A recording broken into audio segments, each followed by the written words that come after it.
여러분 안녕하십니까. 시사쇼 이것이 정치다. 저는 강상구입니다. 세월호 때도 그렇고 이태원 때도 그랬고 이번에 물난리까지 이런 참사가 왜 일어났는지 진지한 반성과 성찰보다는 니 탓, 남 탓 공방만 뜨거운 모습을 하루 종일 봤습니다. 어제 그리고 오늘도 봤고 아마도 내일도 볼 것 같습니다. 자, 이런 가운데 미국계 사모펀드 엘리엇에게 약 1,300억 원을 물어줘야 된다는 국제 투자 분쟁 판정에 대해서 정부가 취소 소송을 제기했습니다. 이 얘기 좀 이따 또 해보고요. 그리고 또 민주당이 불체포 특권을 포기하겠다고 합의를 했습니다. 그런데 정당한 영장 청구에 대해서만 불체포 특권을 포기하겠다고 했습니다. 뭔가 늘 중요한 게 단서입니다. 단서. 이 단서의 의미 그리고 효과까지도 우리 전문가 여러분들과 함께 보겠습니다. 소개해드립니다. 어서 오십시오. 안녕하세요. 안녕하세요. 자, 먼저 물난리 소식부터 점검해 보도록 하겠습니다. 자, 수해 상처가 채 가시기도 전에 비가 아직도 좀 더 온다 그럽니다.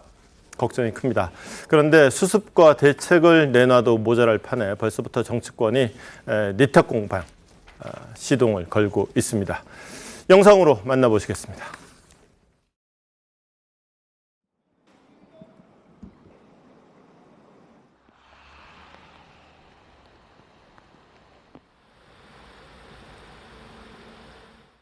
지금까지 해온 방식으로는 대응할 수 없습니다.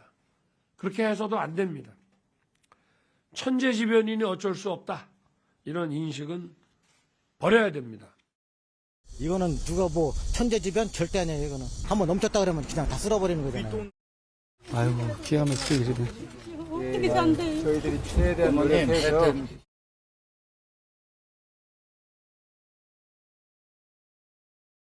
대통령 오판이 부른 참사입니다. 책임지는 사람 한 명도 없습니다. 왜 이런 사고가 윤석열 정부 아래서 반복되는 걸까요?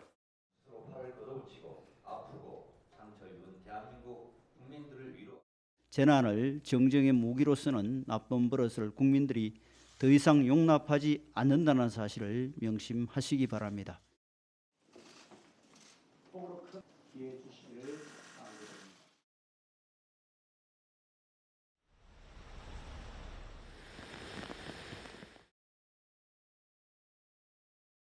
윤석열 대통령은 어제 새벽에 귀국하자마자 예천의 산사태 현장을 찾아갔었죠. 오늘은 국무회의를 주재했는데 지원을 아끼지 말라는 언급을 했습니다. 먼저 그 얘기 직접 들어보시죠. 가능한 빠른 시일 내에 피해 지역을 특별 재난 지역으로 선포하고 복구 인력, 재난 관련 재원, 예비비 등 정부의 가용 자원을 모두 동원하겠습니다. 국민의 혈세는 재난으로 인한 국민의 눈물을 닦아드리는데 적극적으로 사용되어야 합니다. 이권 카르텔, 부패 카르텔에 대한 보조금을 전부 폐지하고 그 재원으로 수해 복구와 피해 보전에 재정을 투입해야 됩니다. 예, 전체적인 맥락은 지원을 아주 확실하게 하겠다라는 얘기인데 기자들의 귀에는 딱 꽂히는 얘기들이 있습니다. 이권 카르텔 그리고 부패 카르텔. 신조 의원님, 네. 누구 얘기입니까? 이건 뭐 전 정부, 현 정부, 뭐 역대 정부 다 그 대상이 될 수 있는 얘기라고 봅니다. 대상이 될 수 있는 얘기고 이게 이제 정말 그 우리의 국민 혈세가 꼭 필요한 곳에 가야 되는데 그렇지 않은 경우가 굉장히 많지 않습니까? 예산의 낭비, 오남용, 엉뚱한 데 가고 오늘도 정부가 그 국무조정실에서 자체 조사한 결과를 가지고 태양광 비리 150명 수사 의뢰했고요. 이거에 지금 환수를 요구한 게 681억 원입니다. 요거는 이제 그 빙산의 일각인 거고요. 요번에 이제 그 우리나라 동부 쪽에 이제 강원 지역, 경북 지역 산사태가 많이 일어났는데 특히 이제 강원 지역 산사태 조금 더 정밀하게 원인 점검을 해봐야 되겠습니다만 태양광을 무리하게 설치해가지고 산사태를 오히려 크게 부른 뭐 이런 것들도 있고요. 그래서 그 원론적인 얘기로 이걸 가지고 뭐 또 정쟁을 할 필요는 없는 거라고 보여집니다. 이승훈 변호사님, 지금 이게 보조금을 폐지해서 수해 대책 예산으로 재원으로 쓰겠다는 거잖아요. 아마 보통 이제 딱 부러져 그렇게 얘기는 하지 않았지만 보통 보조금에 의존하는 대표적인 존재들이 이제 시민단체 이런 것들일 거예요. 전 잘 모르는데 시민단체들 보조금 안 받으면은 어떻습니까? 운영할 수 있습니까? 당연히 뭐 보조금 안 받으면 어렵겠죠. 근데 저는 대통령의 이 말씀이 무슨 말인지 잘 모르겠어요. 집중호우가 일어났고 지금 빨리 재해가 일어났으니까 복구를 해야 되는 것이고 또 비가 와서 재난이 일어날 수 있는 상황 아니겠습니까? 그렇다고 한다면 말 그대로 정쟁을 활용하지 않고 일단은 국민들을 살리고 봐야 되는 거죠. 근데 갑자기 뭐 이권 카르텔, 부패 카르텔이 왜 나오는지 모르겠고요. 또 그렇습니다. 전 정부의 어떤 보조금을 받는 그런 단체를 겨냥한 말일 수 있을 것 같아요. 그런데 이미 예산이 확정된 것들을 그냥 끊어버리고 이걸 수해 복구 비용으로 쓸 수 있나요? 그리고 뭐 내년 예산에 대해서는 어떻게 할지 모르겠습니다만 아니 대통령이 어떤 보조금을 받는 단체가 부패 단체인지 이권 단체인지 아니면 순수한 시민 단체이고 국민과 시민을 제대로 활용하는 어떤 시민 단체인지 이것들을 확인할 수 없는 상태에서 그냥 보조금 다 끊어버릴게요. 그 보조금 가지고 수해 복구하겠습니다. 이런 얘기 자체가 좀 저는 황당하다고 생각되고요. 일단 대통령께서 지금 우크라이나에서 온 지 얼마 안 됐기 때문에 조금 당황스럽겠지만 차분하게 좀 정부 공무원들 잘 활용하면서 국민들 수해 복구에 좀 전념해 주셨으면 좋겠습니다.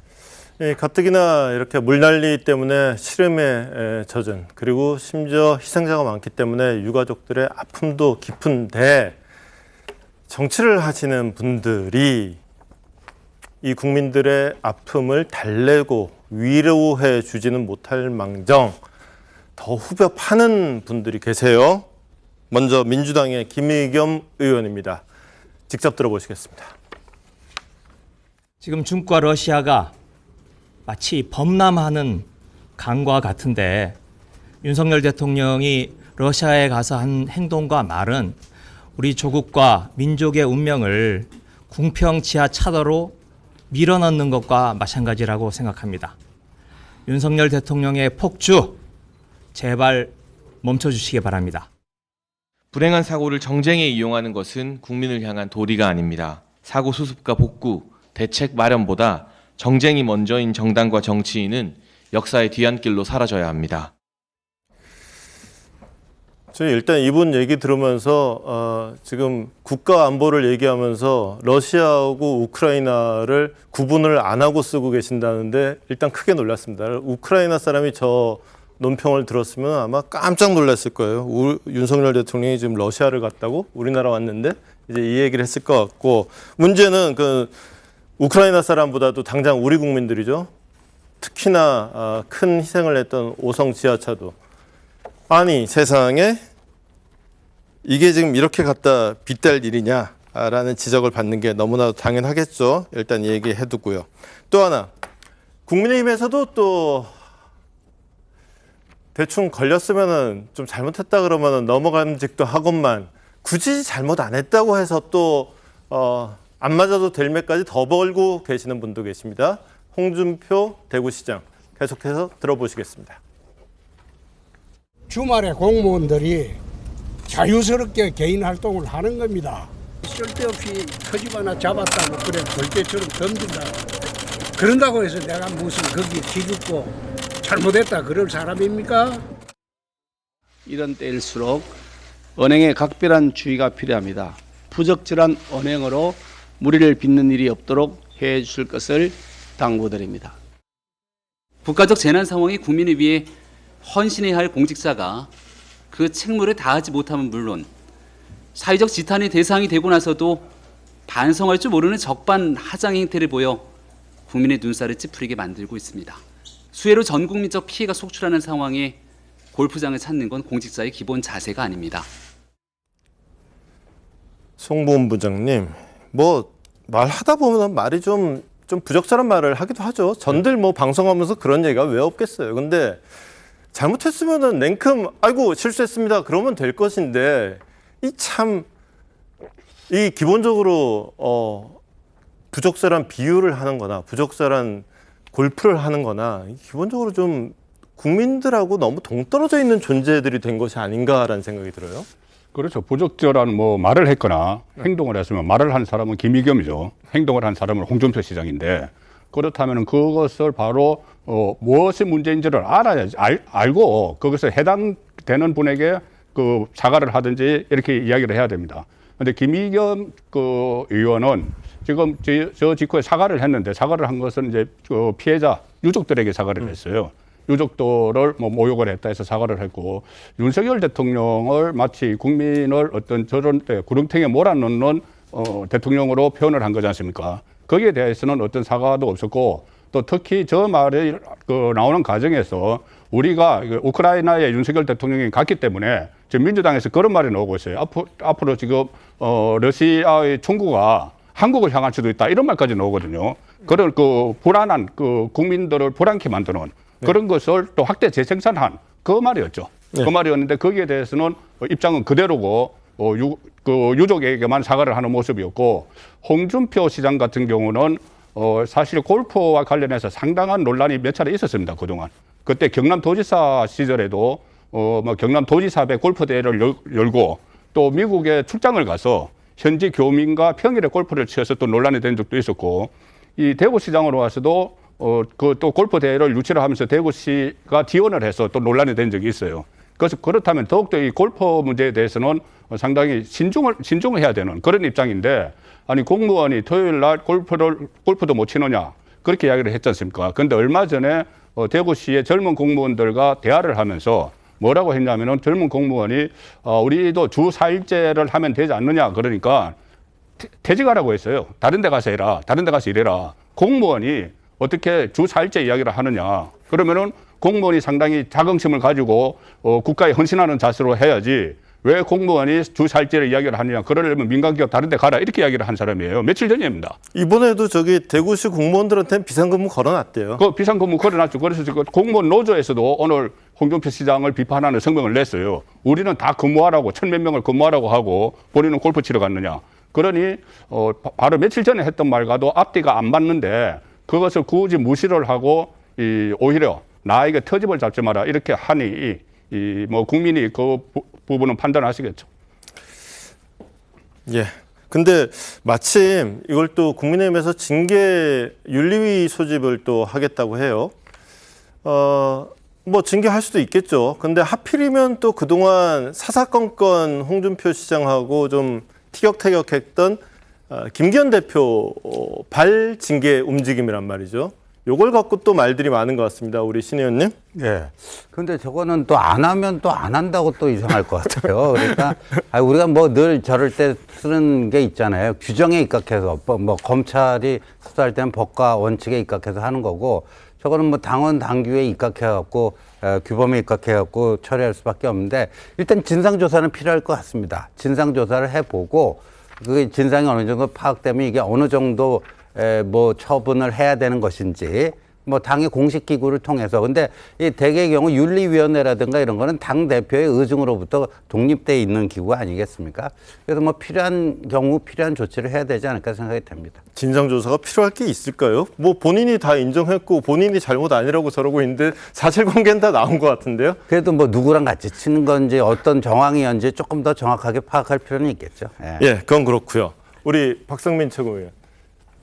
김의겸 이제 대변인은 아닙니다만 대변인 시절부터 해서 이게 주로 언론에 민주당의 입장을 전달하는 역할을 쭉 맡아왔고 옛날엔 대통령의 입장을 전달하는 역할도 했었고 근데 그런 어떤 막중한 자리에 비하면은 이런 어떤 설화라고 하죠. 이게 말실수가 너무 많은 거 아닙니까? 그렇죠. 뭐 그런 지적을 피하기가 어려울 것 같습니다. 특히나 이번 발언 같은 경우는 이 문제의 발언은 사실 뭐 과거의 뭐 실수 이런 것과 연관질 부분도 전혀 아니긴 합니다만 어쨌든 지금 이렇게 굉장히 많은 사망자와 또 지금 아직도 실종자를 찾고 있는 과정들 그리고 또 유가족들의 마음이 사실 지금 굉장히 상처받으신 상황 아니겠습니까? 근데 이 상황에서 굳이 정치권에서 나서서 비유를 해도 이런 참사가 일어난 그 도로에 빗대는 것은 저는 굉장히 부적절한 발언이었다. 정치인으로서 이 재난에 함께 아파하고 슬퍼하는 감수성을 가진 사람이라면 이런 비유나 발언은 없었어야 된다라는 생각이 듭니다. 그런 점에서 김의겸 의원께서도 뭐 물론 본인의 잘못을 인정하고 사과를 하셨지만 어쨌든 말이라는 것은 한번 나간 이후로는 되돌릴 수가 없고 주워 담을 수 없는 것이라는 생각을 하셨다면 저는 이제 굳이 정치적으로 여러 가지 다른 방식으로도 뭐 여당을 비판하시거나 대통령을 비판할 수 있었을 거라고 생각을 하는데 굳이 왜 그 단어를 선택했는가 그런 점에서 참 깊은 아쉬움이 남는다라는 말씀을 드립니다. 예, 정치권 움직임까지 봤고요. 그런데 제가 모두에 말씀드렸다시피 중요한 거는요. 이런 참사, 이런 사고가 불상사가 아픔이 다시 일어나지 않도록 하는 것이겠죠. 그래서 돌아보고 싶지 않지만 이 아픔을 다시 한번 좀 복기해보고 어디서 잘못됐었는지 어떻게 하면 이 잘못을 되풀이하지 않을 수 있는지 한번 짚어봤으면 합니다. 먼저 영상으로 만나보시겠습니다.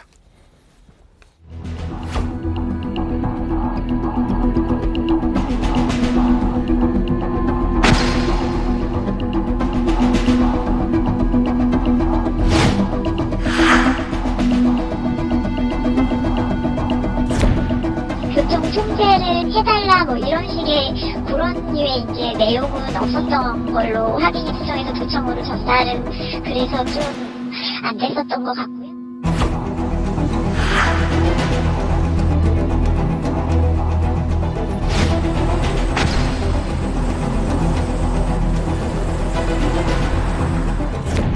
안 만들어놨지 이 사람들이. 그렇게 해서 비가 온다고 하니까 엊그저께부터 이거 만드는 것 같아. 비 많이 오면 여기 터질 텐데 했는데도 그냥 공사를 진행을 한 거예요. 작년서부터 위태위태 뗀 거예요. 이게는 천재가 아니라 인재라는 말이에요. 인재. 얘들이 공사를 그렇게 진행했기 때문에 그런 거라고.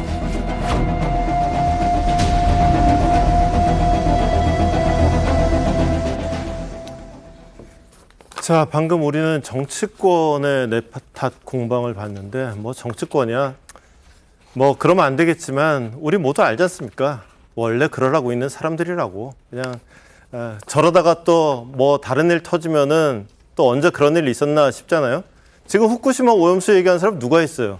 지난주까지 거리에 나가서 그렇게 떠들던 사람들 다 어디 갔어요? 또 이렇게 또 지나가겠죠. 정치권은 그렇게 잊어버릴 겁니다. 그게 문제입니다. 그런데 어쨌거나 정말로 일을 하는 사람들은 공무원들이 돼야 되고 민간 기업들이 돼야 되죠. 진짜로 일하는 사람들은 어디서부터 뭐가 잘못됐는지 분명히 복귀해야 되고 알아야 됩니다. 그런데 바로 그 일하는 사람들이 서로 내 일 아니었다. 서로 남탓 공방하고 있습니다. 송 의원님, 지금 얘기가 되는 게 행복도시, 그 다음에 행복청에서 이제 공사를 하고 있었고, 그 다음에 이게 여기서 충청북도로 갔다가 시로 갔다가 그 다음에 이제 경찰도 112 받았는데 제대로 대처 안 했고 소방도 엉뚱한 데 가서 엉뚱한 짓 하고 있었고 뭐 따지기는 어렵겠습니다만 순위를 한번 매겨보면 어떻습니까? 그러니까 이 사고가 난 데가 이 봉평 2 지하차도, 궁평 2 지하차도가 행정구역이 이렇게 됩니다. 충북, 청주시, 흥덕구, 오성읍 이렇게 돼요. 그러면은 그 단체장이 4명이 있습니다. 4명이 있고 충북지사가 있죠. 청주시장이 있고 그다음에 흥덕구청장이 있고 오성읍장이 있는데 이 위에 3사람은 민선입니다.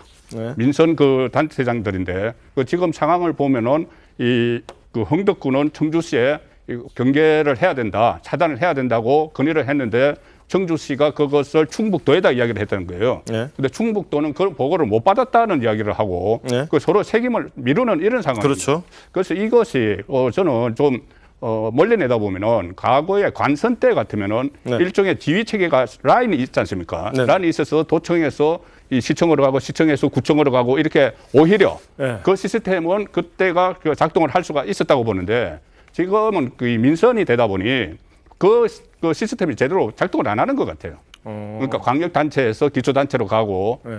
그러니까 일종의 광역단체가 컨트롤 타워 역할을 해야 되는데 네. 그것이 지금 무너진 것 아닌가 그렇게 싶은데 일단은 어쨌든 그 청주시가 흥덕구에서 이 여러 가지 보고를 받았고 흥덕구는 또 112, 119를 통해서 들어온 것을 청주시에다가 보고를 했다고 합니다. 근데 청주시가 거기서 본인들이 즉각적인 조치를 취하지 않고 그냥 이제 충북도에 넘겼고 그런 정황들이 있기 때문에 청주시 그러니까 청주시 정도 되면은 여러 가지 가용한 이 인력도 많이 있을 테고 한데 그래서 저는 청주시가 일단 좀 책임에서 자유롭지 못한 것 아닌가. 청주시가 일단 크다. 청주시 얘기일 수도 있겠는데 우리 정 변호사님. 네네. 실제로 좀 제일 어처구니가 없었던 게 뭐 보도로만 나왔고 사실 여부인지는 아직 제가 확인은 못했습니다만 이미 지금 지하차도가 물에 잠겨 있는데 시에서 시내버스들한테 거기 괜찮으니까 글로 가라라고 안내를 했다는 거죠. 네네. 이게 아까 뭐 송 본부장께서는 그 상위 단체와 하위 단체 간의 소통의 문제를 지적하셨습니다만 이거는 시 안에서의 문제잖아요. 제가 봤을 때 이거는요.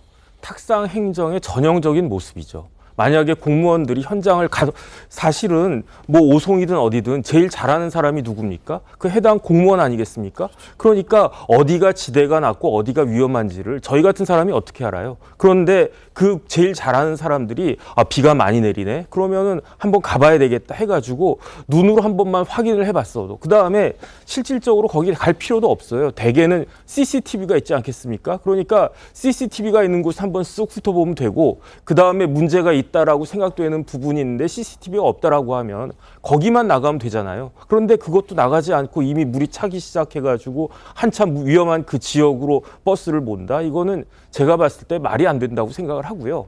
더 큰 문제는 뭐냐면 제가 그렇기 때문에 도대체 청주시장이 어떤 분인가 이제 민선으로 뽑혔겠죠. 찾아봤더니 그분이 어떤 분이냐면 행안부에서 재난국장 하신 분이에요. 어허. 재난국장까지 하셨던 분이 시장으로 있는 그 청주시가 이런 일이 벌어졌다라고 하는 것은 아무리 생각해도 제가 납득이 되지가 않고요. 그래서 제가 도로법을 찾아봤어요.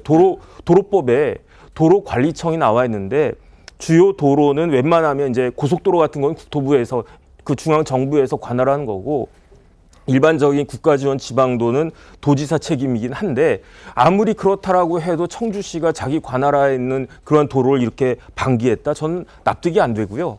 그 우리나라 국가공무원 복무규정에 보면 어떻게 돼 있냐면 공무원은 국민 전체의 봉사자로서 창의와 성실로서 맡은 바 책임을 완수해야 된다. 그러니까 이거는 네가 할 일, 이건 내가 할 일, 이렇게 구분 짓지 말고 문제가 생기면 빨리 문제부터 해결하라. 이렇게 되어 있는데 그런 가장 기본적인 그 직무마저도 지금 우리나라 공무원들이 방기하고 있는 것이 아닌가. 이거는 복지부동의 그 수준을 넘어서는 것이 아닌가 그런 생각이 들고요. 마지막으로 한 말씀만 더 드리면 3년 전에 부산 초량에서 지하차도에서 비슷한 사고가 있었어요. 그때는 3분이 돌아가셨는데 그때 부구청장이 구속됐습니다. 그렇죠. 징역은 아니고 금고로 1년 2개월 그 처벌을 받았고 그다음 담당 계장도 금고 1년을 받았는데 이번에도 아마 비슷하게 책임을 져야 되지 않을까 저는 그런 생각이 듭니다. 근데 다른 사람들은 다 집행유예였다고 그러더라고요. 하여튼 방금 말 안 시켰으면 어쩔 뻔했나 좀 걱정했습니다. 하여튼 박 의원님 지금 저 두 분이 청주시의 책임을 강하게 좀 묻는 말씀을 하셨는데 사실은 직접적인 그 사고 이유는 제방이 터진 거잖아요. 근데 그거를 공사 담당하던 감리단장이 112에 신고까지 했다는 거죠. 그것도 한 번도 아니고 2번씩이나. 근데 경찰은 안 오고 소방이 와서 그것도 포대나 쌓고 있더라는 참 황당한 대응 결과를 보여줬다는 거죠. 왜 이런 일이 벌어질까요? 그러니까 지금 굉장히 황당한 것이 경찰의 대응이 상당히 부실했다라는 겁니다. 그러니까 이제 과거에 이태원 참사 때도 이제 경찰이 당시에 지역에서 신고가 빗발쳤는데도 제대로 된 조치를 하지 않았다. 막을 수 있었던 사고였다. 이렇게 참 우리가 많이 비판하고 안타까워하지 않았습니까? 이번에도 마찬가지인 것 같습니다. 왜냐하면 이 오송 지하차도 참사 발생 1시간 30여 분 전부터 주민 신고도 있었다고 해요. 근데 더 황당한 것은 이 경찰이 다른 도로에 가 있었다는 겁니다. 그러니까 이런 식으로 지금 이미 주민들도 사실은 위험성을 인지하고 경찰에 신고를 했음에도 불구하고 왜 이렇게 유기적으로 조치가 제대로 취해지지 않은 거냐 이런 의문점이 들 수밖에 없고요. 지적해 주신 대로 경찰의 대응도 1차적으로 문제였지만 지금 보면 흥덕구청의 대응도 상당히 미흡했다 이렇게 볼 수밖에 없습니다. 왜냐하면 이미 금강 홍수 통제소가 침수가 되기 4시간 전부터 이 홍수 경보를 발령을 했고 통제를 해달라라고 요청을 했음에도 불구하고 이 흥덕구청에서는 심지어 이 교통통제나 주민대피 조처 필요성을 통보받은 것을 부인했어요. 열 몇 시간이 지나서 그렇죠. 그것을 시인하게 됩니다. 그러니까 지금 보면 충청북도가 이 지방도 508호선의 관리 책임이 있는 것, 그다음에 침수 사고의 원인이 됐던 다리 공사는 또 행정중심 복합도시건설청의 소관이고 이런 식으로 지금 책임이 다 분산이 되어 있다 보니까 계속해서 떠넘기기가 이루어지고 있는 상황이라는 점에서 저희가 좀 더 두 눈을 부릅뜨고 모든 책임 소재의 책임을 명확하게 따져 물어야 될 시점인 것 같습니다. 이승훈 변호사님, 지금 보면 일단 좀 모르겠습니다. 뭐 당사자들이 제일 잘 알겠죠. 당사자들 얘기를 들어보면 이제 국민의 입장에서는 참 납득은 안 가지만 진짜 좀 우라통이 터지는 거면 이 사람들이 진짜 법을 어겼나라고 물어보면은 거기에 대해서는 좀 깨웃깨웃한 거예요. 그래서 다시는 이런 일이 벌어지지 않게 이런 사람들한테 뭐 일벌백계 하고 싶은데 아까 정 변호사께서 과거 이제 처벌 사례도 말씀하셨습니다만은 그게 결과적으로는 처벌을 안 받고 넘어간 사람들이 많았고 그리고 제일 강한 처벌을 받은 사람이 부구청장 정도 수준이었단 말이죠. 이거 어떻게 좀 국민들이 납득할 만한 처벌은 불가능한 겁니까?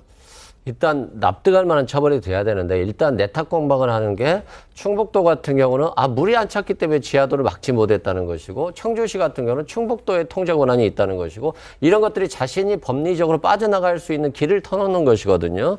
그런데 이제 중대재해처벌법이 이제 신설이 돼서 그중에 중대시민재해법이 있습니다. 그래서 공공시설물의 하자를 제대로 관리하지 못해서 사망이 1명이 나거나 또 10명 이상의 부상을 당한 경우에는 이 중대재해처벌법이 적용이 되거든요. 다만 이제까지 적용된 실내는 없어요. 그래서 이 사안에서 아마 검찰이 수사를 한다고 한다면 이 중대시민재해로 한번 기소할 가능성이 있을 것 같고요. 또 과거 같은 경우는 이런 사건에 대해서 업무상 과실이 있다. 왜 행복청은 임시 제방을 제대로 만들지 못했냐. 기존 제방보다 더 낮게 했느냐에 대한 과실이 있는 것이고 충북도 같은 경우는 왜 물이 차지 않았다 할지라도 이미 제방이 무너진다라고 한다면 순식간에 찰 수 있기 때문에 예견 가능성이 있지 않았느냐. 그리고 청주시 같은 경우는 비록 권한은 없다 할지라도 바로 관할 지역이기 때문에 이런 연락이 왔을 때 신고가 왔을 때 본인이 직접 공무원들을 활용할 수 있지 않겠느냐. 또 112 신고가 왔다면 경찰 같은 경우는 바로 현장에 출동돼야 되는 거 아니겠어요? 그런데 1시간 전에 2시간 전에 연락이 왔음에도 불구하고 그 차도를 막지 못했잖아요. 그리고 소방 같은 경우는 이 참사 직전에 현장에 있다가 그 현장을 빠져나갔거든요. 그래서 이 모든 지금 공공기관이라든가 공무원들이 이 업무상 과실이라고 하는 테두리 내에 있는데 일단 검찰이 수사를 정말 제대로 해야 되겠고요.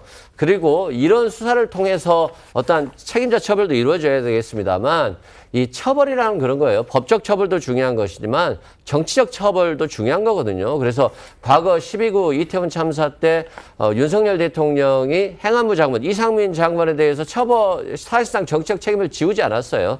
야당이 해임 건의까지 했음에도 불구하고 결국엔 지금 직무정지 상태잖아요. 그러면 굉장히 주무부처 중에 하나임에도 불구하고 실은 행안부 장관이 없다는 것 그리고 컨트롤 타워가 없어졌다는 측면에서 윤석열 대통령이 이런 지금 본인이 나토에 있을 때 본인이 우크라이나에 있을 때 그럼 누가 이 국가적인 재난을 책임질 것인가에 대해서 좀 컨트롤 타워 부분에 있어서 확실히 해야 될 필요가 있겠다 이런 말씀드립니다. 처벌에 좀 집중하자면 지금 말씀의 핵심은 뭔가를 해서 처벌받는 게 아니라 뭔가를 안 한 것도 처벌 사유가 된다. 그렇습니다. 직무를 유기한 부분도 법에 정해진 임무를 하지 않을 경우에는 그건 업무상 위배가 되는 거거든요. 그래서 업무상 과실 형량으로 말하면 얼마쯤 나옵니까? 지금 아까 말씀드렸다시피 한 1년 2개월 받은 게 최고였잖아요. 그리고 예전에 뭐 여러 가지 사건들이 있었습니다만 결국에는 내가 주무부서가 아니라 내가 주임이 아니야 뭐 이런 취지로 빠져나가다 보니까 1년, 2년 정도 실형에서 그치는 경우가 많았어요. 그래서 정말 이 충격은 굉장히 크지만 결과적으로 처벌받는 수위는 굉장히 낮았다. 그리고 그 재판 끝나서 형량이 나올 때쯤이면은 우리 수혜는 또 그런 일이 있었던가라고 잊어버릴 수도 있겠죠. 다 잊어먹게 되는 거죠. 그러니까 또 반복되겠죠. 그러니까 잊어먹기 전에 단호한 조치가 필요해 보입니다. 자, 이 얘기는 여기까지 하고요. 다음 아이템 넘어가겠습니다. 자, 이번에 한동훈 장관 이야기입니다. 오늘 법무부가 그리고 한동훈 법무장관이 직접 나와서 미국계 헤지펀드입니다. 엘리엇에 1,300억 원을 배상하라는 국제투자분쟁 ISDS 판정에 대해서 불복 절차를 선언을 했습니다. 일단 한 장관의 브리핑 직접 들어보시죠. 저는 이게 자본주의 기본 원칙에 반한다고 생각하고 전체 영국 취소소송 확률을 보면 10% 안짝인가요? 그렇지만 충분히 저는 해볼 만한 것이라고 생각하고요. 최선을 다할 거라는 말씀드립니다. 사안의 성격을 충분히 검토해 보면 승소 가능성이 있다고 보고 그 소송 비용이라든가 이런 문제 결국은 이 중재 관련한 로펌이라든가 그 관련 비즈니스가 굉장히 커지고 사실상 당구 오래 치면 당구장 주인만 돈 버는 그런 구도예요. 이 재판이 그렇습니다. 액수가 몇십억 단위로 늘어날 것은 분명하고요. 그렇지만 어디 영화에서 보셨잖아요. 살아가면서 아끼면 안 되는 비용이 몇 가지 있다고요. 그렇지만 국민의 세금 충분히 이해해서 저희가 절약해가면서 하겠다는 말씀드립니다. 저도 볼 때마다 가슴이 철렁철렁합니다. 자, 여러분 엘리엇이라는 이름 아마 이것이 정치다를 시청하실 정도의 수준 높은 시청자들이시라면은 익히 알고 계실 겁니다. 그런데 이제 질문을 몇 개를 드리면 그게 그런 거였나 싶은 구석도 있을 거예요. 제가 사실은 오늘 방송을 준비하면서 이 엘리엇과 둘러싼 이야기들을 쭉 공부를 해보다가 결과적으로 얘기하면은 머리에 쥐가 나가지고 퇴근을 할까 말까 고민을 했습니다. 그래서 잘 말씀해 주실 분, 우리 정 변호사님. 네네. 저 좀 가르쳐 주십시오. 그냥 정말 쉽게, 간단하게, 간단하게 길지 않게. 간단하게 하는 게 제일 어려운 건데 예컨대 우리 정부가 어떤 사람에 대해서 위법 행위를 하면 그래서 피해가 발생을 하면 우리나라 법원에 제소하는 게 원칙이에요. 그런데 ISDS라고 하는 제도가 있어가지고 이건 뭐냐면은 쉽게 말하면 외국인 투자자한테 우리나라 정부가 그 피해를 입히게 되면 그러면 우리나라 그 법원에다가 소송을 제기하는 게 아니고 곧장 국제 기구에다가 소송을 제기할 수 있게끔 하는 게 이게 ISDS라고 그래가지고 투자자 국가 직접 소송 제도거든요. 그런데 엘리엇이 있어요. 엘리엇이 이제 헤지펀드인데 엘리엇이 삼성물산의 주식을 7.12%를 갖고 있었어요. 2015년도 당시에. 근데 삼성물산이 제일모직하고 그때 합병을 갖다 했다고요. 그렇죠. 그런데 문제는 뭐냐면 합병할 때 제일 민감한 게 뭐냐면 합병 비율이거든요. 그러니까 똑같은 주식이 있는데 그 주식의 가치를 어떻게 평가하느냐에 따라서 삼성물산 주주가 이익을 볼 수도 있고 제일 모직 주주가 이익을 볼 수도 있는데 엘리엇의 주장은 뭐냐면은 합병 비율이 잘못됐다는 거예요. 그래가지고 삼성물산 주주인 엘리엇이 피해를 봤다. 그런데 왜 합병 비율이 잘못됐느냐? 한국 정부가 개입을 했다는 거죠. 한국 정부가 왜 개입을 했느냐? 이재용 부회장의 경영권 승계를 위해 가지고 그래가지고 한국 정부가 뇌물을 받고 그래서 이제 합병 비율을 잘못했기 때문에 그래서 이제 엘리엇이 손해를 봤다. 그 손해액이 얼마냐? 7억 7천만 불이다. 이렇게 주장을 해서 이 재판이 이제 중재가 쭉 끌어왔던 건데 지난 6월 20일에 결론이 났습니다. 결론이 났는데 그 결론은 어떻게 나왔냐면은 5천만 불이 넘는 돈을 우리나라 국가가 잘못했으니까 엘리엇한테 배상해라. 그런데 오늘까지가 이제 항소할 수 있는 마지막 기일이었어요. 근데 오늘 이제 법무부에서 항소하는 게 맞겠다. 이의를 제기하는 게 맞겠다. 이렇게 되어 있는 겁니다. 여러분, 제가 왜 머리에 쥐가 났는지 아시겠죠? 이게 어렵습니다. 이거 진짜 도표 그려놓고 차근차근 봐도 쉽지가 않고 거기다가 요소마다 되게 좀 변곡점들마다 되게 중요한 사건들이 있었어요. 그래서 그 사건들 때문에 여러분들도 엘리엇이라는 이름은 다 기억하고 계시고 그런 것인데 신정 의원님, 네.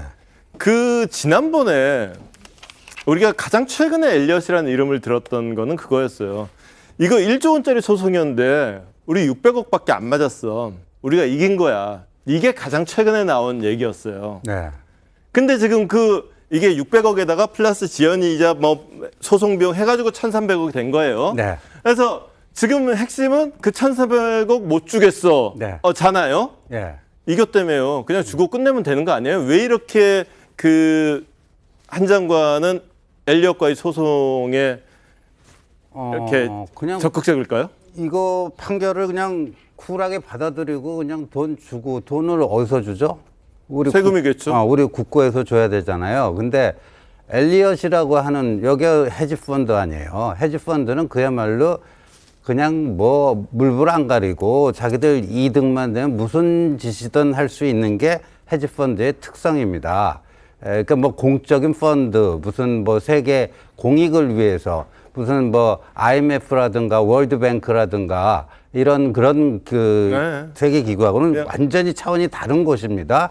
그래서 저기서 자기들이 손해봤다 해서 이걸 한 건데 그러면 이 액수가 크고 작고의 문제가 아니고 뭐 그것도 현실적으로는 판단해야 되겠습니다만 만약에 우리가 여기에 대해서 어떤 소리도 내지 않고 이거를 그냥 배상을 해준다, 물어준다? 그럼 앞으로 이런 일들이 줄줄이 발생할 수도 있을 거고요. 헤지펀드 앞에서 국가가 사실상 그냥 패배를 시인하고 무릎을 꿇는 이게 제대로 된 나라에서 이게 생각할 수는 있는 일입니까? 이게 돈의 많고 적음이 아니고 그리고 보니까 지금 이제 법리 검토를 다 해서 이게 뭐 가능성이 있어 보니까 하는 건데 이 뭐 좀 법리 검토도 잘못해서 이런 그 판결을 내는 거 아니냐? 지금 그거 아닙니까? 그러면 그거라면 바로 잡는 게 국가다운 국가겠죠. 그냥 국가라는 큰 명분이다. 어떤 정치적인 의미는 없다고 보시는 거예요? 다들 마찬가지신가요? 근데 한 가지, 그러니까 이 한동훈 장관이 취소 소송에서 이길 확률은 10%밖에 안 되지만 우리가 호화 변호인을 꾸려서 한번 해봐야 된다는 이야기를 했지 않습니까? 그래서 그것은 결국은 국제사회에서 대한민국이 어떤 뭐 얕잡아 보이지 않아야 된다 이런 차원이 있는데 이걸 정치적으로 약간 해석을 해보면은 지금 엘리엇이 주장하는 것은 한국에서 박근혜 정부 때 국정농단이 일어나서 그때 합병하는 과정에서 그때 박근혜 정부 때지 않습니까? 그래서 우리가 결과적으로 투자한 돈을 손해봤다는 이야기거든요. 그래서 박근혜 정부 때니까 대한민국 정부 때문에 손해를 봤으니까 대한민국 정부에 그 손해배상을 청구를 한 거예요. 네. 그런데 그때 국정농단 사건을 주도적으로 수사한 사람이 한동훈 법무부 장관입니다. 그렇죠. 한동훈 법무부 장관이기 때문에 한동훈 장관 입장에서는 이 문제와 관련해서 뭔가 책임의식 같은 게 좀 있을 것 같아요. 그러니까 내가 수사하는 바람에 지금 이렇게 물어나게 생겼다? 그렇죠. 네, 그런 책임의식이 있는 것 같아요. 그래서 그리고 그것 때문이라고 할 수는 없지만 그런 생각이 밑바탕에 깔려 있고 조금 전에 말씀드린 대로 국제사회에서 한국이 얕잡아 보면 안 된다. 그런 복합적인 생각에서 한동훈 장관이 주도적으로 이끌고 있지 않나 그런 생각은 드네요. 이승훈 변호사가 아까부터 손이 움찔움찔 하시는 것 같았습니다. 네, 저는 한동훈 장관이 정치적인 의도도 있다고 해요. 저는 본인이 한번 이 사건을 많이 해봤잖아요. 형사사건에서 국정농단에 대해서 조사를 했었고 실제 이 보건복지부 장관을 유죄 판결 확정을 받았고 2년 6개월 받았거든요. 그런데 이제 이게 문제가 돼서 그렇다면 국가가 권한을 남용해서 결과적으로 이런 투표를 하게 만든 거잖아요. 국민연금이. 그래서 결국 합병 비율이 잘못돼서 국민연금에도 손해를 끼치고 엘리엇에도 손해를 끼쳤다는 건데 그걸 이제 자신이 수사했기 때문에 여기에 대한 반대급부도 가져갈 수 있겠다 이렇게 보는 것 같아요. 이제 그 중에 하나가 한미 FDA 규정에 보면 국가기관이라고 돼 있거든요. 그러니까 국가기관이 어떠한 영향을 끼쳤을 때 국가가 손해를 배상해 주는 것이지 국민연금은 국가기관은 아니잖아요. 그래서 그 법리적인 얘기는 제가 네. 공부해봤는데 진짜 이해하기 어려워요. 저 대충 넘어갔어요. 네, 그 네, 부분은. 네.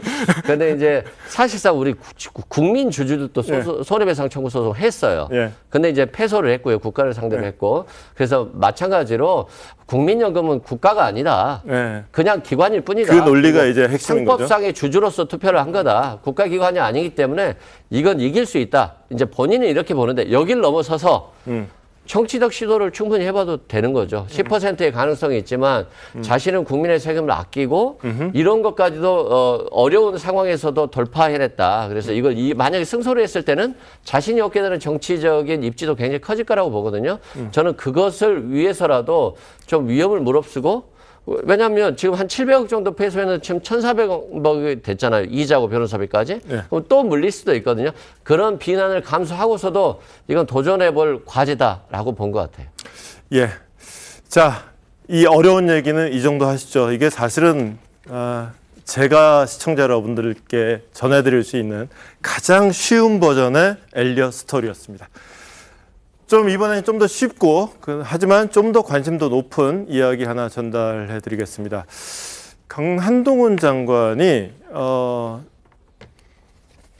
내년 총선에 출마할 것이냐 말 것이냐를 두고 많은 이야기들이 있었죠.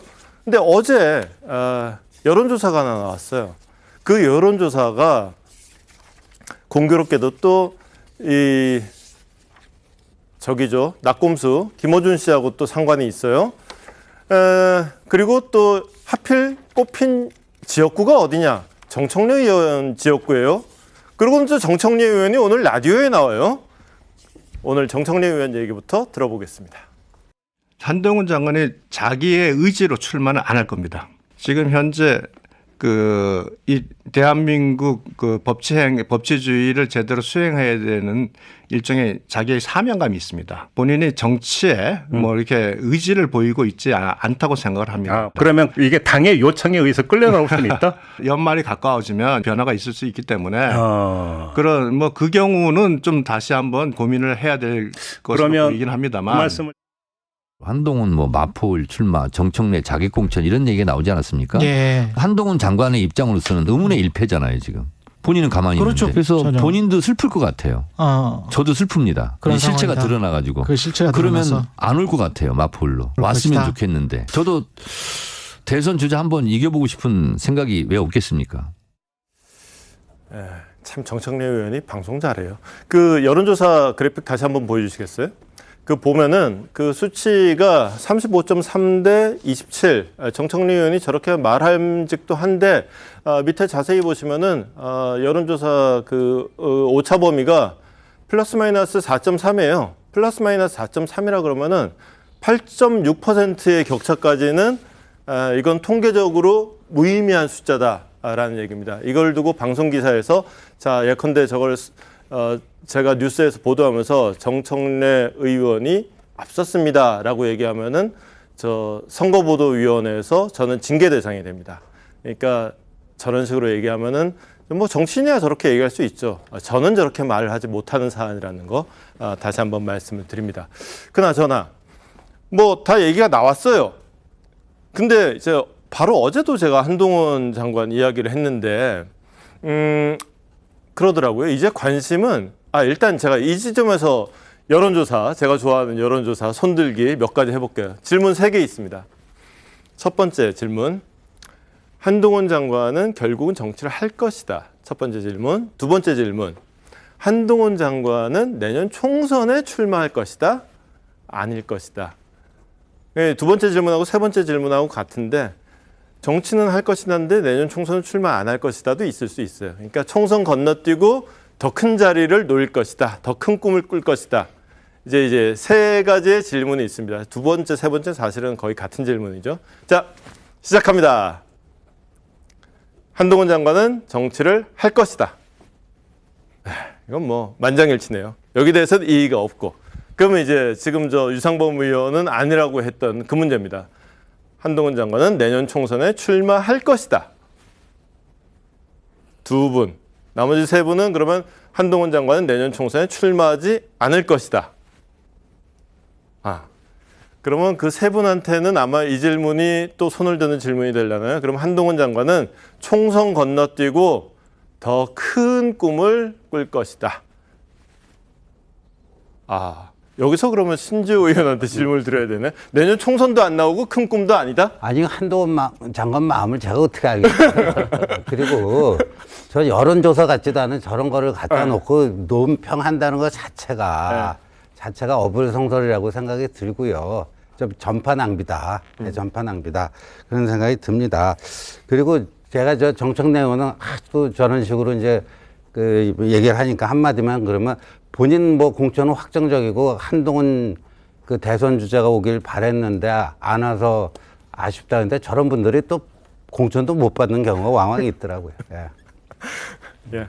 박성민 최고위원 어떻게 생각하세요? 글쎄요, 뭐 저도 한동훈 장관의 뭐 생각을 다 알지는 못하죠. 하지만 지금 보여주고 있는 법무부 장관으로서의 행보가 단순히 정말 그냥 한 명의 국무위원으로서 수행하고 있지 않다는 것은 알겠습니다. 뭐 일례로 최근에 한동훈 장관이 지역을 방문하기 시작을 했죠. 근데 그 지역이 공교롭게도 사실상 야당의 지지세가 강한 전남과 제주였습니다. 그리고 그때 그 한동훈 장관이 그 지역에 가서 건드렸던 이슈들도 사실상 보수 정당에서 좀 도외시되던 이슈들, 뭐 예를 들면 제주 4.3 특별법이라든지 아니면 전남 같은 경우에는 전남과의 협치를 보여주려는 듯한 그런 이민청 이슈, 이런 것들을 좀 보여줬단 말이죠. 근데 이런 게 과연 계산 없이 이루어진 행보였겠느냐, 저는 그렇게 보지 않는다는 거죠. 그런 점에서 지금 갈리는 것은 이런 영역인 것 같습니다. 총선 출마의 결국엔 여부 아니겠습니까? 근데 저는 한동훈 장관이 의지가 아예 없다고도 보여지지 않는 것이고, 그다음에 왜냐하면 의지가 아예 없었더라면 사실 한동훈 장관이 이렇게 지역 행보를 적극적으로 하진 않았을 거라는 생각이 들어요. 왜냐하면 그동안 법무부 장관 취임 이후에 사실 현장 방문을 했던 것이 뭐 인천공항 정도밖에 없거든요. 그러니까 지역 행보라든지 이런 게 활발하던 사람이 아니었기 때문에 이런 변화의 모습을 보여주는 것 자체는 어느 정도 본인이 정치인으로서의 입지를 가져가기 위한 포석이 깔려 있다라고 보는 것이고. 거기까지는 모두가 아는 것 같아요. 그래서 그렇죠. 내년 총선이냐 아니면은 다음이냐. 저는 내년 총선에 나올 수밖에 없을 거라고 생각합니다. 일단 본인의 의지가 없지 않은 것으로 보이고, 그리고 당에서도 지금 계속 얘기하는 게 한동훈 장관 본인이 원하지 않고 있는 것 같지만 어쨌든 우리는 카드로서 남겨두겠다라는 입장을 계속 보여주고 있잖아요. 이런 입장을 당에서 얘기하는 것 자체가 저는 이미 한동훈 장관을 다음 총선에 좀 핵심적인 역할을 부여해서 총선 전략을 짜려는 걸로 보이기 때문에 전 당에서 요청을 하고 강력한 요구가 있다고 한다면 한동훈 장관이 그것을 거부하지 않을 거라고 생각을 합니다. 우리 송 본부장님, 아까 이제 정치는 할 거다, 그런데 총선은 아닐 거다였단 말이에요. 그러니까 대선을 염두에 두고 하신 말씀일 테고, 그 대답을 하신 거는 전망도 있겠지만은 그냥 오랜 정치부 기자의 경험으로 봤을 때 총선 건너뛰는 게 더 낫다라는 판단도 작용을 하시는 건가요? 한동훈 장관 개인의 판단이기도 하겠지만 그것이 현 윤석열 정권의 판단이라고 그렇게 저는 봅니다. 왜 그러냐면 이 한동훈 장관의 거취가 혼자서 결정할 수 있는 문제가 아니에요. 그 외에 윤석열 대통령이 있습니다. 그래서 뭐 저도 한동훈 장관의 마음을 알지는 못하지만 전에 듣거나 아니면은 했던 말 가지고 유추는 할 수 있거든요. 그 최근에 보면은 이 어떤 이슈를 던지는 것을 보면 경제 성장 아니면 이승만 정권 평가 이런 것을 법무부 장관의 영역을 벗어난 국가적 이슈를 던지고 있거든요. 그 저는 이제 정치를 준비하고 있다고 보는데, 제가 이 취재한 바로는 윤석열 대통령은 한동훈 장관이 나가는 데 대해서 총선에 출마하는 데 대해서 부정적이다. 왜냐하면 지금 대체를 할 만한 법무부 장관감이 별로 눈에 띄지 않는다, 첫째는. 그리고 한동훈 장관이 법무부 장관으로서 역할을 완벽하게 거의 하고 있다고 보는 거예요. 뭐냐면은 금수완박 같은 것을 시행령을 개정해서 고친다든가 아니면은 이 인력난을 풀기 위해서 이민청을 추진을 한다든가 이런 문제가 있는데, 그리고 거기다가 플러스 알파가 민주당 의원들과 그 국회에서 결호도 전혀 밀리지 않고 계속 제압을 하잖아요. 그러면 이것의 이런 역할이 윤석열 정부에게는 필요한 것이지, 지금 당장 당에서는 많은 요구를 하고 있죠. 당에서는 와서 흥행을 해야 되니까는 한동훈 카드가 필요하니까 요구를 하는데, 윤석열 대통령은 그건 당의 입장이고 국정을 전반적으로 운영을 하는 데는 한동훈 장관이 이번 총선에는 나가지 않고 당분간 더 법무 행정을 이끌면서 또 가끔 이 도어 스태핑 하듯이 하면서 그 기자들을 상대로 이렇게 그 여러 가지 국정 현안도 이야기를 하고 국회에 나가서 민주당과도 맞서 싸우고 이 역할이 우선 더 중요하다, 이렇게 그 인사권자가 판단을 하고 있는 걸로 저는 보기 때문에 이번 총선에 나갈 가능성은 상당히 희박하다. 다만 그 과정에서 총선 직전에 어떤 상황 변화가 있으면은 정말 한동훈이 흥행 카드를 필요하다고 하면은 그때는 윤석열 대통령도 마음을 바꿀 수는 있겠지만 지금 현재로선 출마 가능성은 상당히 낮다고 봅니다. 지금 현재로서 그러면 총선 전망을 대통령은 밝게 보고 있는 모양이죠? 대통령은 본인이 그 취임 직후에 다음 총선에서 과반수가 안 되면은 식물 대통령이 된다는 이야기를 했지 않습니까? 네. 그리고 그 이후에 또 본인의 지지율이 상당히 떨어졌다가 요즘 다시 회복을 하는 이 추세고, 그리고 앞으로 할 게 많아요. 그러니까 지금 뭐 교육개혁, 연금개혁, 뭐 노동개혁 이거 하도를 다 던져놨지 않습니까? 그럼 이것이 내년 초, 그러니까 금년 말 내년 초 정도 되면은 성과가 나타나면서 총선에서는 유리할 수 있다고 생각을 하는 거죠. 네. 이승훈 변호사는 아까 총선 출마 쪽으로 손을 드셨던가요? 출마를 안 할 거라고. 안 한 거 그런 같은 거고 총선 출마 쪽이었던가요? 네네. 그러면 총선 출마해서 총선 승리가 더 다급한 문제다? 일단 저는 개인적으로는요, 한동훈 법무부 장관이 법무부 장관을 계속 했으면 좋겠어요. 그다음에 제가 저도 한동훈 장관의 속내를 알 수는 없지만 제 느낌으로는 아무도 몰라요. 한동훈 장관 본인 역시 내가 법무부 장관을 계속하는 게 필요하다라고 생각을 할 것 같아요. 네. 왜냐하면 한동훈 장관이 법무부 장관을 잘해요. 네. 역대급으로 잘해요. 간단하게 전임자들하고 한번 비교를 해보세요. 전임자들 누구 있었습니까? 조국 추미애 박범계였어요. 그 전에 이제 박상기 교수라고 법무부 장관이었으니까 딱 봐도 비교가 되잖아요. 그런데 지금 법무부가 우리나라 행정적으로 굉장히 중요해요. 법무부가 관장하는 게 4가지가 있는데 검찰, 행영, 인권 옹호 그리고 출입국 관리거든요. 검찰 중요한 사건들 많이 있지 않습니까? 검찰이 중요해요. 그런데 제가 봤을 때 더 중요한 건 뭐냐면은 출입국이에요. 그러니까 이제 이민청을 만들고 그런 일들을 해야 되는데 그렇죠. 제가 봤을 때 그런 일을 감당할 사람 중에 최고가 누구냐면 한동훈이에요. 그러니까 한동훈 장관이 남아가지고 이민청 같은 걸 만드는 게 굉장히 필요하고, 그렇기 때문에 우리나라가 정상적인 나라 같으면 한동훈 같은 사람이 계속 법무부 장관을 하는 게 맞다라고 생각을 하는데, 그런데 내년 총선은 여든 야든 사활이 걸린 거예요. 한석 가지고 그 전국이 왔다 갔다 할 수가 있고요. 한동훈이 출마함으로 인해 가지고 몇 표가 왔다 갔다 할 수 있단 말이에요. 그러니까 제가 아무리 좋게 생각을 해도 한동훈 법무부 장관의 차출은 불가피할 것이 아닌가. 지금이야 대통령께서 한동훈이 계속해라 이렇게 생각할지 몰라도 연말이 가고 내년 연초가 되고 그러면 그때 만약에 이제 압도적으로 여당이 안심할 정도가 된다라고만 모르겠는데, 제 생각에 이대로 가면 여든 야든, 왜냐하면 우리나라는 3분지기 아니겠습니까? 여당, 야당, 무당. 그러니까 무당표의 표심을 얻기 위해서 한동훈의 차출은 불가피할 것이 아닌가, 저는 그렇게 판단이 됩니다. 훗날을 기약할 만큼 지금 여유로울 때가 아니다? 그렇죠. 네, 알겠습니다. 혼자 말씀 안 하셨기 때문에 제가 말씀을 여기서 기회를 안 드리면 제가 나쁜 놈이에요. 한동훈 장관 같은 경우는 실은 저는 국회의원을 별로 중요시하지 생각하지 않아요. 범죄자 정도로 생각하는 것 같아요. 그래서 언제든지 자기가 수사하면 엮을 수 있다, 이런 자신감이 있기 때문에 굳이 본인이 국회의원 자리를 탐할 거라고 생각하지 않고요.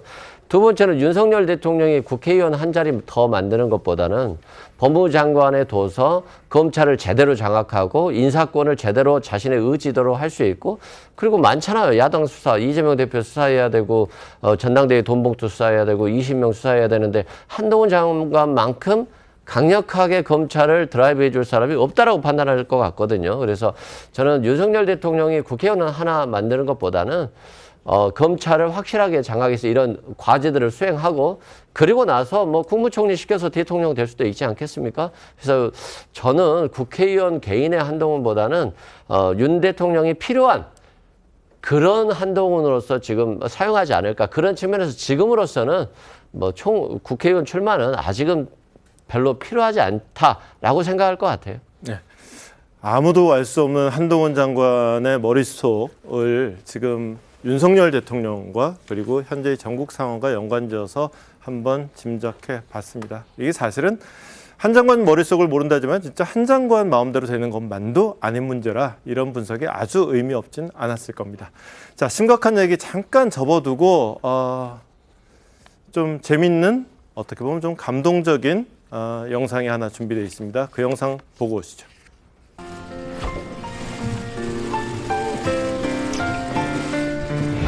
법무부 장관님 발언대로 나와 주실 수 있을까요?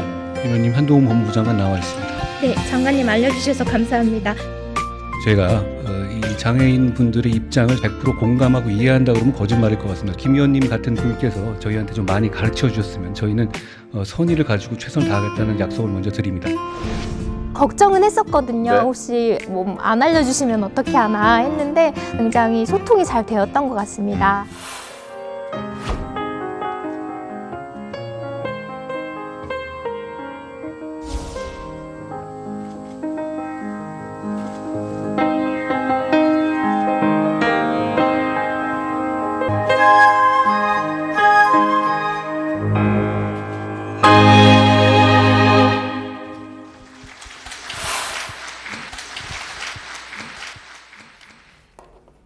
네, 영상으로 보셔서 아시겠지만은 지난번에 대정부 질문으로 화제를 많이 모았던 김혜지 의원 영상이었습니다.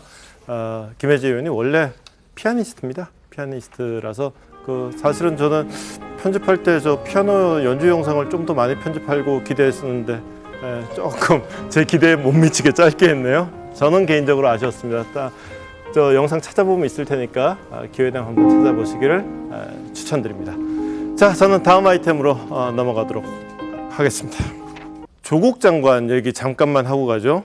어제도 전해드렸습니다만은 조국 장관의 예전처럼 단호하게 소송 걸고 단호하게 부인하고 이런 게 아니라 겸허히 또는 성찰 이런 단어들이 자주 나오고 있습니다. 일단 영상 먼저 보시죠. 정경심 교수 1심 법은 제 딸이 저녁 식사 자리에만 참석했다고 판결했습니다. 이 모두 기가 막힙니다. 컨퍼런스에 참석한 제 딸을 제 눈으로 똑똑히 보았고 쉬는 시간에 대화도 나누었습니다. 당일 행사장에서 제 딸을 보았다는 여러 증인들은 헛개비를 보았다는 말입니다. 다시 한번 송구하다는 말씀을 올립니다. 정경심 교수의 유죄가 대법원에서 확정된 이후 당사자와 가족들은 이를 겸허히 받아들이고 스스로를 돌아보고 있습니다. 이번 항소심에서 보다 낮은 자세로 진솔한 소명을 하겠습니다. 감사합니다. 자, 근데 겸손하게 성찰하는 거는 좋은데 딸의 입시 비리 공범 혐의는 여전히 부인을 하고 있습니다. 부인하면서 아이 문제에 대해서 소홀한 남편이었고 잘 몰랐다라고 했고요. 그 다음에 남편과 아버지라는 이름으로 하지도 않은 일을 책임지라는 것은 사실상의 연좌제다라고 반발하기도 했고요. 제가 사실은 조금 난감했던 거는 이겁니다. 아들의 대학 시험을 대신 봐줬다는 혐의에 대해서 뭐라고 얘기를 하느냐면은 미국 교수가 타인의 조력을 금지하는 안내를 하지 않았다. 그러니까 내가 뭔 죄냐라는 거거든요. 제가 미국에서 학교는 다닌 적이 있어도 성적을 받은 적이 없어서 시험을 안 봐봤어요. 근데 시험 보면은 혼자 보는 거는 안내 안 받아도 너무 당연한 거 아니에요? 이게 안내 안 받으니까 무죄인 사안입니까? 미국에서 학교 다니신 분 없어요? 신조 교수님? 저도 저도 참 논평할 그게 아니 그러면 서울대학 조국 씨가 교수로 있었던 서울대학 법과대학에서는 저런 걸 일일이 다 안내해주고 아버지의 도움 받으면 외부인의 도움 받으면 안 된다. 시험 때마다 다 안내를 해줬나요? 참 그렇습니다. 그러니까 미국 교수가 그런 생각을 상상도 못했겠죠. 네. 어떻게 자기 밑에 있는 학생이 한국에 있는 대학 교수인 부모로부터 같이 시험을 자 지금부터 시작하자. 그럼 나는 위에서부터 하고 엄마는 아래서부터 하고 이런 식의 아무리 오픈북이라고 해도 오픈북이 본인이 책을 펴놓고 하는 것이지 부모가 책 펴놓고 하는 건 아니잖아요. 그러니까 그것이 조항이 안 들어가는 게 당연하죠. 상상도 하지 못한 일을 본인들이 했는데 그걸 조항이 안 들어갔다고 이야기를 하면은 특히 본인들은 부부가 다 대학 교수인데 그것은 어떤 억지에 불과하다. 그렇게밖에 평가를 할 수 없을 것 같습니다. 예, 조국 장관은 그리고 재판 시작 직후에 재판장이 물어봤어요. 원래 신상 이렇게 정리를 하죠. 하는데 본인의 직업이 뭐냐는 질문에 작가라고 했습니다. 작가. 뭐 책을 냈으니까 작가이긴 할 텐데 뭐 좋습니다. 녹취 한번 들어보시죠. 저는 뭐 민정수석도 아니고 장관도 35일짜리 장관을 했고 대학 교수도 조만간 아마 그만두거나 그만두게 될 것 같고 그것을 모두 받아들이고 다 내려놓자 마음 정리를 하고 있습니다. 교수 조국 그 앞에 있는 것 다 없이 그냥 인간 조국, 시민 조국으로 살아가야지 이런 마음을 가지고 되뇌이고 있습니다. 자, 민주당 이야기 먼저 좀 해볼 차례가 됐습니다.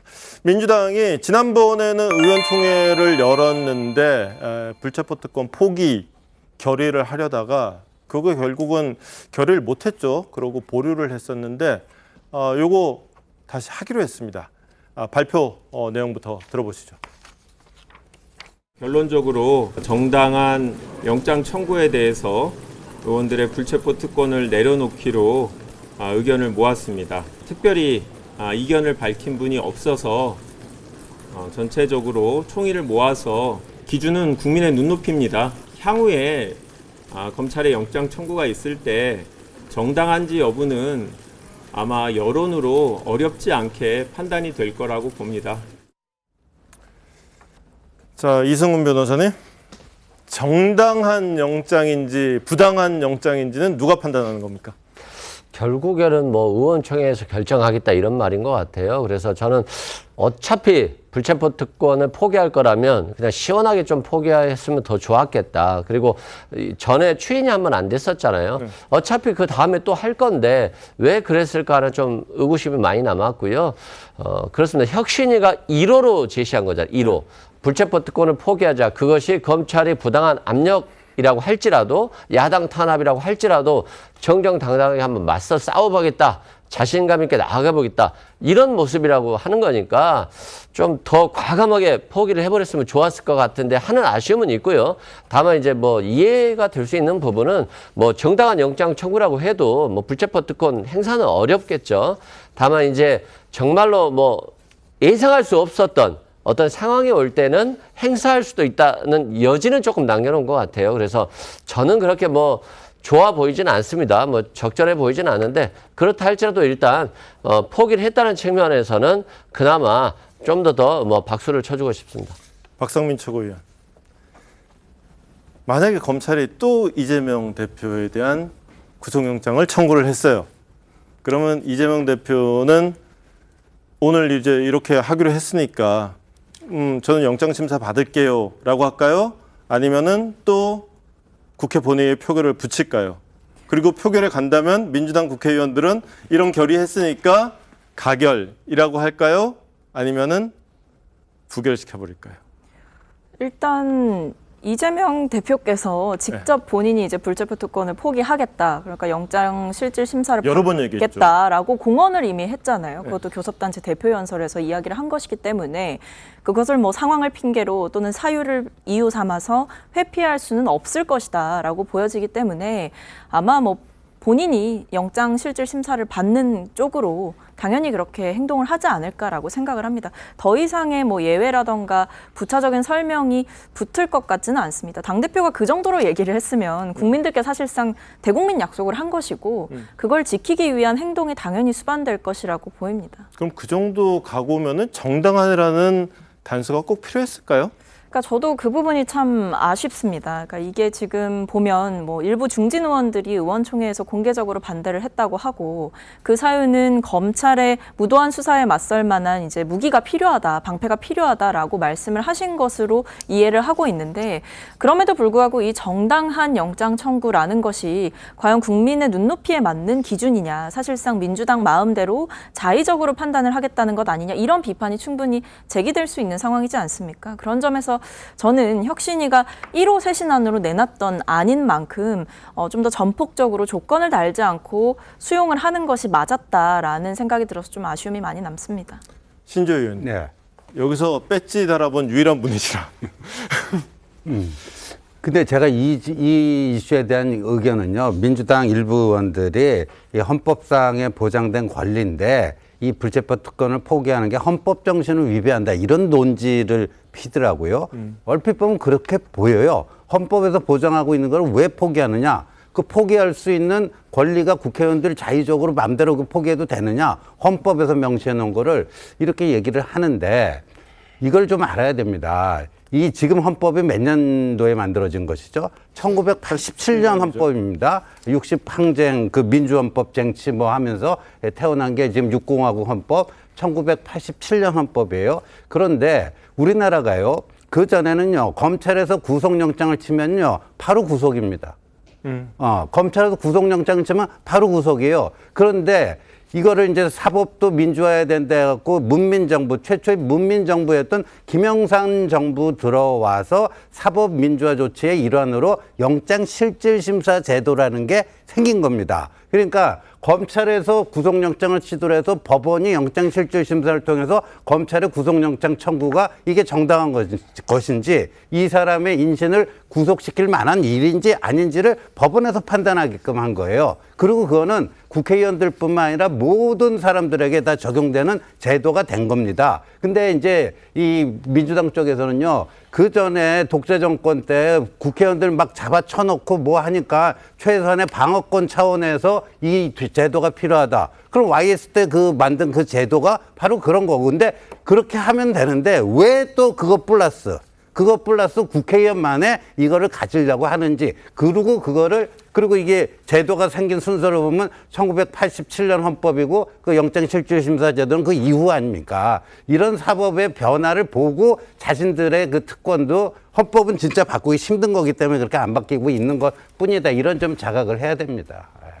예, 이 정도 얘기하고요. 불체포 특권은 다음 조금 어려울 수 있는 백현동 이야기로 넘어가 보도록 하겠습니다. 백현동 기억하십니까? 대장동, 백현동 한동안 기사 많이 나왔었는데 좀 오랜만에 들어본 이름입니다.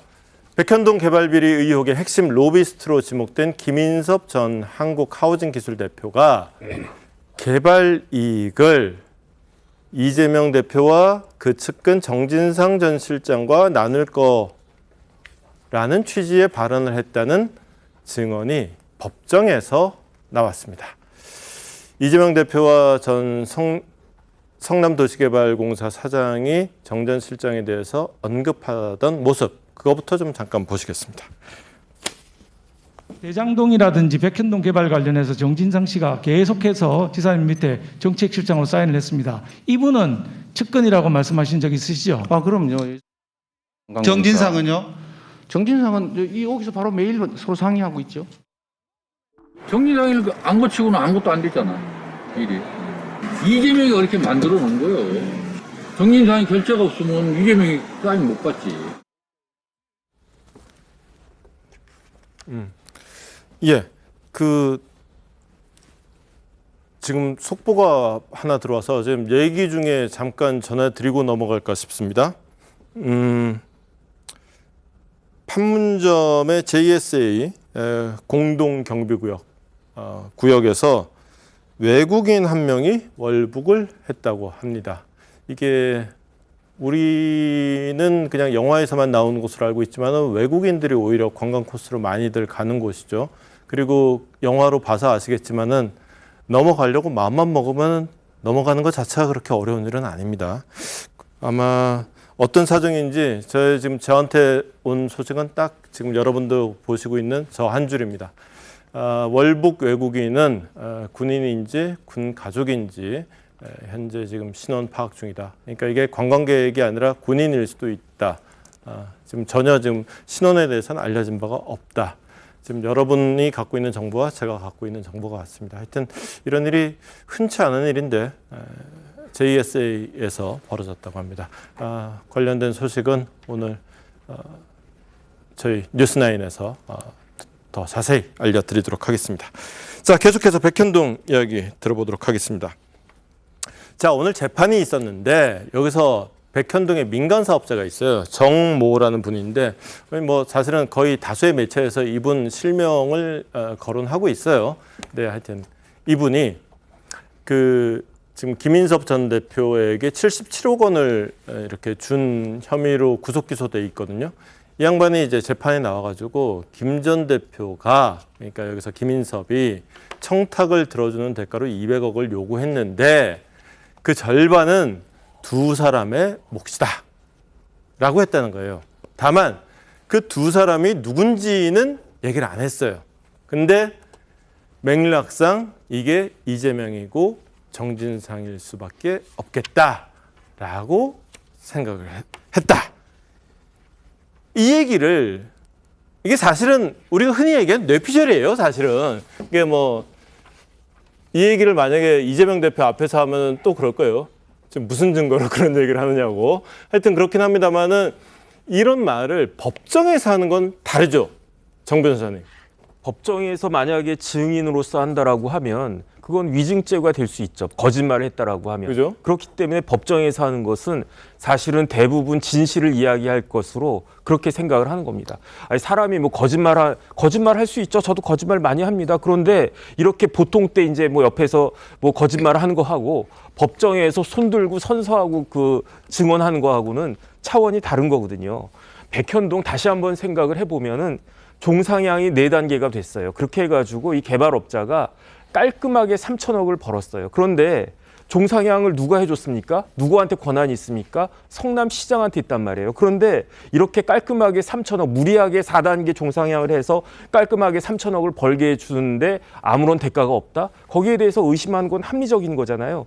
그 다음에 심지어 이재명 대표가 뭐라고 이야기했냐면 이렇게 4단계 종상향이 된 것은 누구의 협박 때문이다? 국토부의 협박 때문이다라고 이야기를 했어요. 그런데 막상 국토부는 황당한 거죠. 왜냐하면 난 아무것도 안 했는데 갑자기 내가 언제 그 국토부 담당 공무원이 내가 언제 성남시장을 선출직을 협박을 할 수 있냐?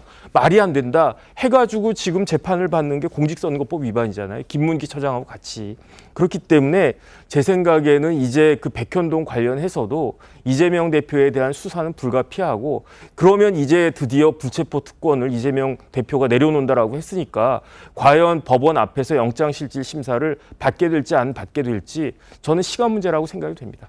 이승훈 변호사님, 이게 이재명 대표의 사법 리스크라는 얘기를 사실은 좀 한동안 좀 수면 아래 가라앉아 있었잖아요. 대장동이라는 단어도 되게 오랜만에 들었어요. 어떻습니까? 이런 법정 증언이 한번 나오면은 당내 상황도 그렇고요. 어떨 것 같아요? 일단 이재명 대표 입장에서 보면 굉장히 불편한 진술이죠. 다만 이것이 만약에 김인섭 대표에게서 직접 진술이라고 한다면 엄청난 충격일 거라고 봐요. 다만 이건 김인섭 씨가 진술한 게 아니라 시행사 대표가 김인섭 씨로부터 이재명과 정진상이라는 이름을 듣지는 않았지만 두 사람과 나누기로 했다라는 말을 들었다는 것이니까 결과적으로는 김인섭 씨의 진술인 거거든요. 그래서 김인섭 씨가 법정에 나와서 진술해야만 되는 것이지 누구로부터 들었다는 진술 자체는 뭐 결코 법적인 능력이 별로 없고요. 따라서 뭐 일단 김인섭 씨에 대한 증언이 이루어질 것으로 보여지고요.